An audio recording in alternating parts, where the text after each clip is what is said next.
Hello বন্ধুরা, আজকের গল্পের নাম খোদে তেলাপোকা ও লুভি টিকটিকি।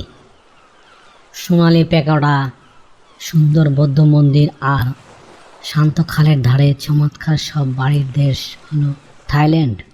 আর এই লোককাহিনী আমাদের শেখায় যে লোভী শত্রুকে হারাতে নিজের গায়ের জোরের প্রয়োজন নেই, তার নিজের লোককে তার বিরুদ্ধে অস্ত্র হিসেবে ব্যবহার করা যায়।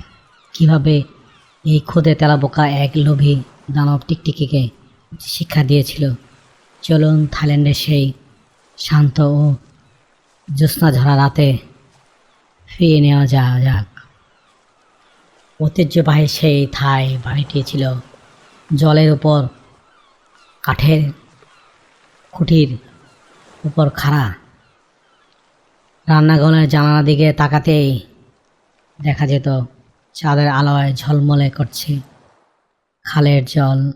সেই রান্নাঘরে প্রতিদিন রাতে থাই পরিবারের গৃহিণী চমৎকার সব রান্না তৈরি করতেন।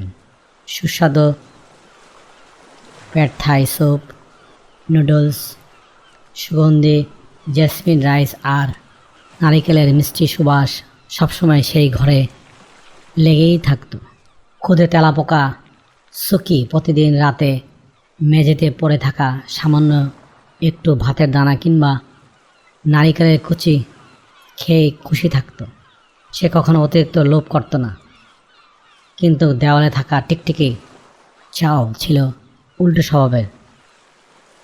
সে অলসভাবে বাস করত আর ভাবতো কিভাবে একবার পুরো খাবারটা সাবার করা যায়।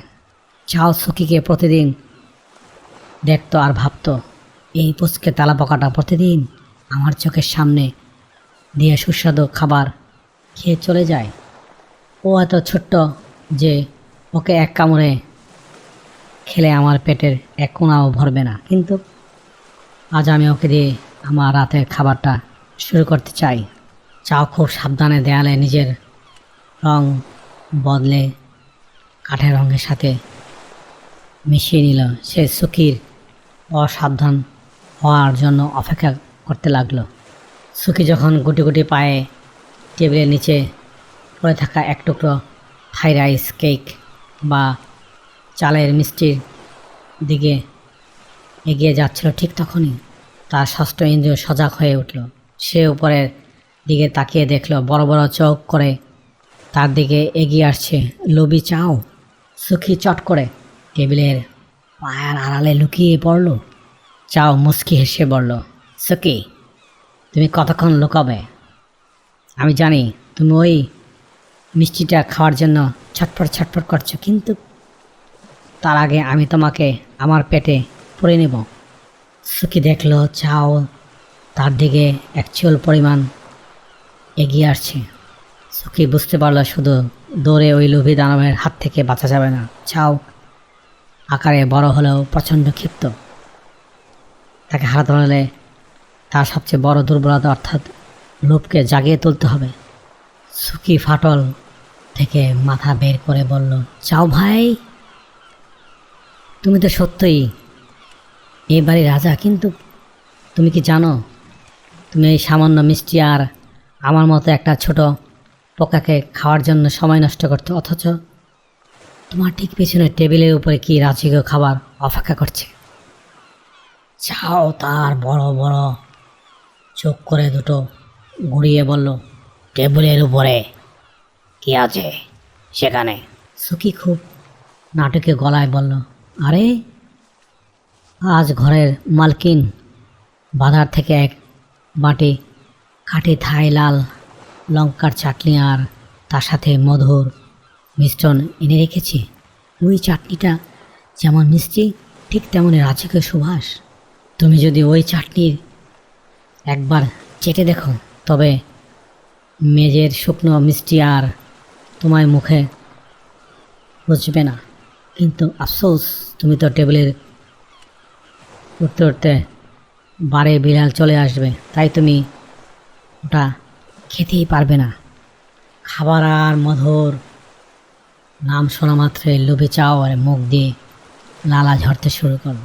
তার উপর সুখী এই চ্যালেঞ্জ তার অহংকারের আঘাত করল। চাও গর্জে উঠে বলল, কি, আমি খেতে পারবো না?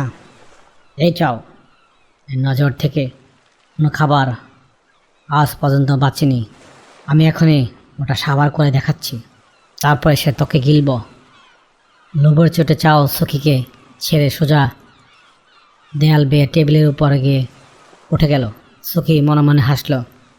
সে খুব ভালো করে জানে ওটা কোনো সাধারণ মধুর চাটনি নয়, ওটা হলো থাইল্যান্ডের বিখ্যাত নাম প্রিং, যাকে বাংলা বলা হয় অতি ঝাল লাল লঙ্কার পেস্ট, যা রান্নায় দেওয়ার জন্য ব্যবহৃত হয়।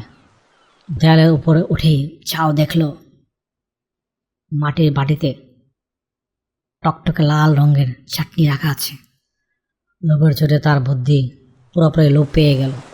সে কোনো কিছু না ভাবে এক লাফে বাটির কিনারায় বসলো এবং তার লম্বা জিভটা এক ঝাপটায় পুরো চাটনির ভেতর ডুবিয়ে দিল।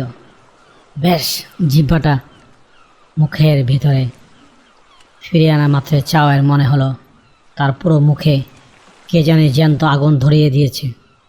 থাই লাল লঙ্কার সে মারাত্মক ঝাল 1 সেকেন্ডের মধ্যে তার জিভ ও গলা আর পেট জ্বালিয়ে পুড়িয়ে দিল।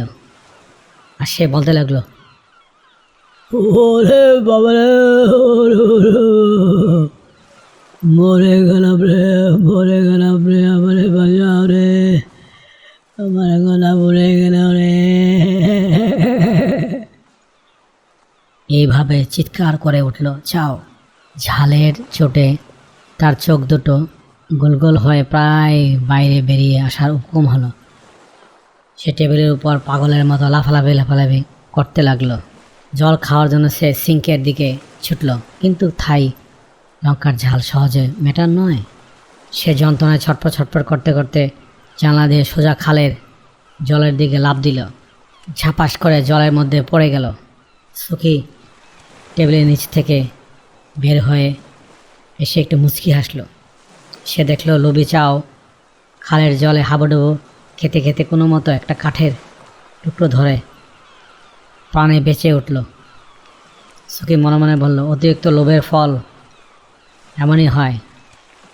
চাও ভাই, এবার থেকে অন্তত নিজের পেটের মাপ বোঝে লোভ করো। হ্যালো বন্ধুরা, আজকের এই গল্পটি কেমন লাগলো কমেন্টসের মাধ্যমে নিচে জানিও। আবারও দেখা হবে অন্য কোনো গল্পে। Thank you for watching. Please subscribe.